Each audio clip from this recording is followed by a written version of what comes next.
ఆరోగ్యానికి మేలు చేస్తాయని చెబుతుంటారు. అయితే అదే పనిగా ఫ్రూట్ జ్యూస్ తీసుకోవటం ఆరోగ్యానికి అంత మంచిది కాదని పోషక నిపుణులు పేర్కొంటున్నారు. పండ్లలో ఫైబర్ అధికంగా ఉంటుందని, అయితే పండ్ల రసాల్లో ఫైబర్ చాలా వరకు కోల్పోతామని చెబుతున్నారు. తాజా పండ్ల రసం తీసుకోవటం, పండ్లను పూర్తిగా తీసుకోవటం వేర్వేరు ఫలితాలను ఇస్తాయని ప్రముఖ క్లినిక్ న్యూట్రిషియన్స్ డాక్టర్ సంగీత తివారీ వివరించారు. ఫైబర్ లేకపోవటంతో ఫ్రూట్ జ్యూస్ త్వరగా బ్లడ్ షుగర్ లెవెల్స్ పెరిగేందుకు కారణమవుతుంది. పండ్ల కంటే పండ్ల రసాల్లో అధిక క్యాలరీలు ఉండటంతో పాటు చక్కెర అధికంగా ఉంటుంది.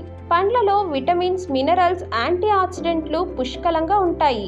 అయితే పండ్ల రసాల్లో కొన్ని పోషకాలు, ముఖ్యంగా విటమిన్ సి వంటివి జ్యూస్ తయారు చేసే ప్రక్రియలో కోల్పోతామని సంగీత తివారీ తెలిపారు. పండ్ల రసాలతో పోలిస్తే పండ్లలో ఉండే ఫైబర్ కడుపు నిండిన భావన కలిగించి అధికంగా ఆహారం తీసుకోవటానికి నిరోధించటంతో పాటు మలబద్ధకం నివారించి జీవక్రియ సాఫీగా సాగేలా చేస్తుంది.